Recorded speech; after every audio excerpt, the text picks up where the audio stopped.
My first question is, what first got you interested in music? Who inspired you to become a rapper? What inspired me? I always liked music, even from just growing up, being in the church. I always just liked music in general. You know what I'm saying? So I guess my family was my big influence. Just my granddad, my mom, my brothers, all the stuff that they played. You know what I'm saying? It just made me just have a love for music. And around the same time you were coming out, there was Dem Franchise Boys, Fabo. There was all these Atlanta artists who were a new class of music that was different than the old school hip hop scene in Atlanta. What was it like being part of the evolution of a new sound and a new style in Atlanta? I feel like Trap wasn't a thing yet. trap wasn't a thing, but at the same time, every generation gonna have to put their own spin to music and make something new to them. Trap was a part of my generation, what was coming up, but at the same time, like even when Atlanta was doing all the dance music with DJ Kids Rock and Kilo, I was a fan of that. You know what I'm saying? Because that's when I was going to the club. That's when I was coming up. So then when it went to snap music and now it's doing kind of like bubblegum music, everybody want their own thing. You know what I'm saying? My generation had the trap that we were doing. Now the kids don't do the same thing that we was doing. So the music then flipped again. How did East Atlanta influence your music? Because you shout out Zone 6 any chance you're given. What was it like growing up, and how did your community influence you as an artist? I always put Zone 6 in my music, and I'm always shouting it out because it's like that was the biggest encouragement. Like that's what made me, they backed me before anybody. When I made my first CD and came back and played it in the neighborhood, they the ones who were like, man, this is good. You know what I'm saying? They made me feel like, because I didn't even believe. I thought it was a joke. But when they were so like, man, this is good, you can do it, that just gave me that push to really, take it serious. And what was it like creating your own lane? I mean, as an artist who is now successful, who's very versatile, and who's considered one of the biggest artists in the hip hop industry, the road wasn't easy. What was it like getting that respect, that credibility, and that clout of, stardom? I'm proud of it. It was a huge accomplishment. Like, like you said, it wasn't easy. It was a lot of hurdles, and it wasn't no straight path. You know what I'm saying? Like I fell down, you know what I'm saying? I had to get up and brush myself out, but I just think like in general, I'm a resilient person. So, as far as like my career, it's just a example of how to just be resilient, how to keep, pushing. Every time they shut a door or I just detoured and made another route. You know what I'm saying? Mm-hmm. No matter what happened, if you really want it, you got to find a way to get the people's attention. You got to find a way to hold their attention. And how did you find that? Because a lot of people think that it's easy to become a rapper, it's easy to become a superstar, but what are those challenges you face to become who you are today? I kind of had a different strategy. I kind of always just roll with the punches. Like if I didn't have a DJ, then that means I would make a CD and perform off the CD. If I didn't have cover art, I would, if I didn't have a digital team or something, I'll take a picture with a digital camera and kind of do it myself. I was forced to do everything myself, and it was hard, but it showed me how to run a label. It showed me how to run a studio. Everything that they did that I thought was such a setback, in the end of the day, it made me a better artist. It turned me to an executive, even when I was just being an independent artist. And a lot of people and a lot of fans would say, since you came out of jail, you're a brand new Gucci. You rebranded yourself. What did jail time do for you? Was it time to really hone in on your talent? What was that experience like in your transformation? I feel like the prison time, it's not a brand new me. This is how I always been, but I was just, I was on such a destructive path. It gave me time, when it just was away from me, it made me grateful and appreciative. Like, you got an opportunity that a lot of people wish that they had, that a lot of people are, working for every day. And now that you got a chance to do it, you got to appreciate it. I really took it for granted, and I felt like that's why, I was going through so much, because I didn't appreciate it. You seem really humble and grounded. Tell me about that experience. I think it's just a part of just, growing old. Like, when I came in the game, I was 25. I'm 37 now. So, a lot of things that used to fascinate me, it just doesn't fascinate me no more. You know what I'm saying? I see things as, what it is. It's a job. At the same time, I'm doing a job that I love to do. So, I'm happy about it. So it's like, ain't no need to trying to fake like I'm not happy about it. I'm excited every day to get up and do my job. You know what I'm saying? It brings me pleasure, and I get I get a sense of achievement, you know what I'm saying, going to the studio and mentoring new artists and seeing people, you know what I'm saying, react good to the songs that I make. So I think that people just can see that in my character. They can just see that now in just the way I approach everything. So you no longer drink, you no longer do anything. Tell me about this sober version of you. Well, I haven't done drugs in over 4 years, you know, and I feel like it just gives me clarity, you know what I'm saying? It feel like it make my music even better because it makes me handle business better. And I get so much done in a day, you know what I'm saying? So it's like, at the end of the day, I feel like I would not even feel like I'm a walking business, I'm a walking corporation, you know what I'm saying?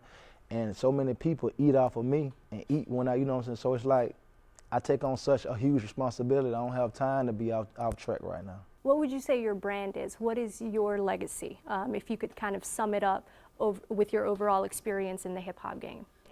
I say my legacy is just the story of the underdog, you know. Somebody who, you know, was thrown so many hurdles and jumped them, and at the same time, I always tried to help somebody else. You know what I'm saying? If I'm known, I want to be known for somebody that I always, you know, try to help the young artists, never try to, you know, high side on anybody or feel like it was too good to work with somebody because, you know, they wasn't as known as me. Because people did that to me. So I always made it my job to be like, you know, I'm always embrace the new producer, I'm always embrace the new DJ, I'm always embrace the up and coming artists. What community in Zone 6 did you grow up in? Boulder Crest, Moreland. We bounced around. You know, when I originally moved to Georgia, I stayed on Boulder Crest at the Knights Inn Hotel. And then from there we moved to Custer Avenue, and from Custer Avenue we moved to Boulder Crest and Sun Valley. So it's just, you know, 2-3 streets over, like that whole just East Atlanta, Boulder Crest Road area. Like, you know, I made my name now. And what was that experience like? You know, what did you witness that made you want to become a rapper and get out of that lifestyle and, you know, be a successful person? I'm always screaming Zone 6 and rapping about it, and people can't wait. You know, it's like a tourist attraction now for somebody not from Atlanta. But it wasn't glamorous, you know what I'm saying? It wasn't, when I was going, I rap about it because I'm proud that I came from that and this is what I'm doing now, but it was hard.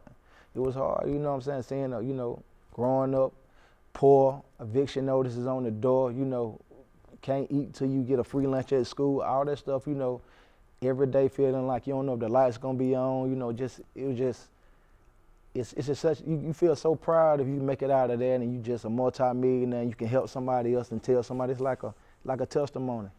And when you meet your fans and they're able to rap every single one of your songs word by word, when you meet those kind of fans, how do you react to that when they show you that kind of love? It still amazes me. It still amazes me that people, you know, that me being the age that I am, and there's still kids who 17, 18, 20 years younger than me, and I'm their favorite rapper, you know what I'm saying? You know, I met somebody today and they told me, you know, Gucci, I growed up to your music. So these are things how I felt about other artists. So I'm just, you know, it's humbling. Your career has been all over the news, whether it's your run-ins, your courtroom hearings, or your music. When you reflect on that, you know, what are your thoughts on just how public your life has been? I feel like at the same time, like I was thinking about that when I came up here, like, you know, last time I was on 11 Alive, it wasn't for, you know, it wasn't the same kind of thing, but, you know, you gotta take the good with the bad, you know what I'm saying? Like I'm just as proud of all the good things that I've done. I'm proud that I went through what I went through and I'm here now. You know, they're part of my history, you know what I'm saying? So I embrace it. It's my war wounds. It's what keep me going and keep me grounded now. I wouldn't be me if I wouldn't went through that. So I look back on that sometimes and I just think, you know, look how far you done come. Look what you done been through. You know what I'm saying? You still here. A lot of young artists would think, you know, they have to live the lyrics that rappers are rapping about. When you meet young artists, you know, do you warn them about the dangers of the hip hop game of trying to personify the lyrics and trying to be about that life, you know? When I come in, you know, I mentor artists. You know what I'm saying? I got some close friends, young artists, and I tell them, listen, I'm not trying to be cool. This ain't no slang. This ain't nobody trying to be hip.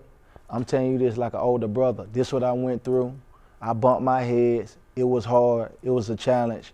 You don't got to do that. That's how I talk to them. You know, I try to like cut all the playing out and just talk to them serious. You know what I'm saying? Because I be wanting them to know like you can really just throw all this stuff away. You know what I'm saying? And it don't take that but one mistake.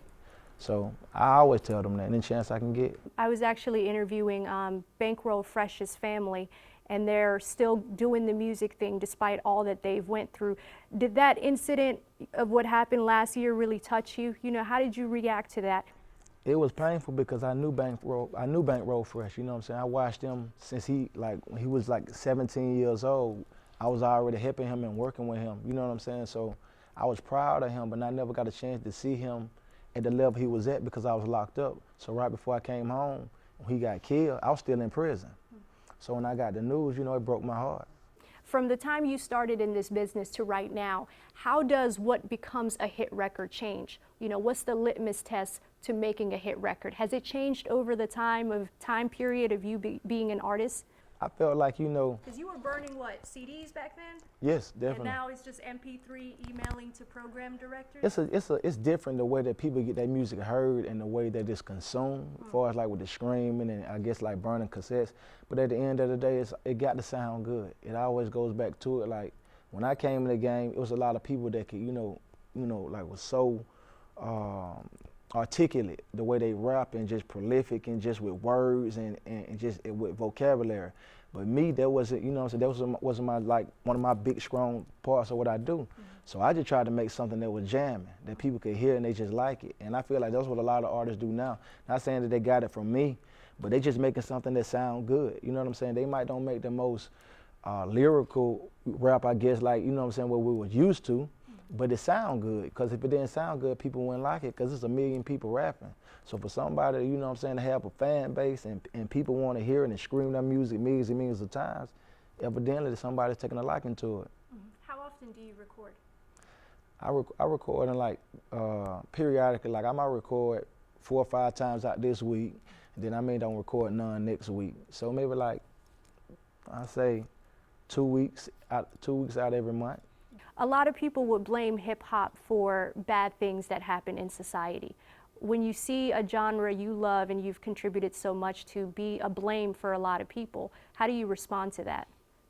Is it easy to blame hip hop? The world always had good and bad. It's gonna always be that, you know. If somebody write about it, you know what I'm saying, put it in a history book or report about it on the news, what's the difference if somebody rap about it? You know what I'm saying? All we doing is, music is nothing but a reflection of life. Art is nothing but a reflection of life. So if life give you nothing but bad, then people gonna talk about bad. But there's a whole bunch of people who do hip hop don't want to talk about good. Define trap music. Easy. Trap music is just an expression of what's going on in the trap, what's going on in the street. It's like the mind of a hustler.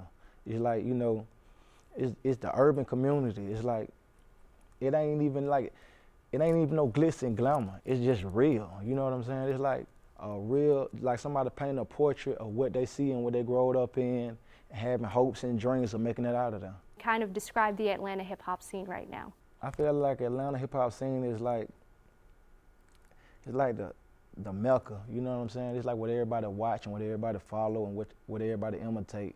So I feel like we just the trendsetters right now. Everybody's following the Atlanta lead, from the producers, from the rappers, from the designers, you know what I'm saying? From the artists, everything that we do, they copy. And I wasn't gonna ask this, but I see 3 chains that say 1017. Yeah. What is 1017?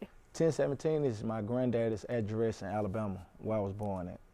And I always represent 1017 because it's just a little shotgun house on a little dirt road, but it just keeps me grounded. You know what I'm saying? It's just a constant reminder every day of, you know, when I was young and broken, going up and down that dirt road with no shoes on, and we didn't have nothing.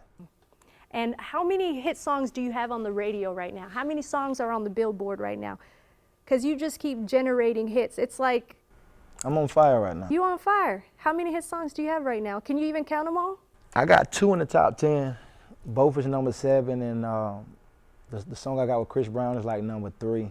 But by the end of about 2-3 months from now, I should have about 6 or 7. How does that feel? It all started with just another day in the East Atlanta 6, right?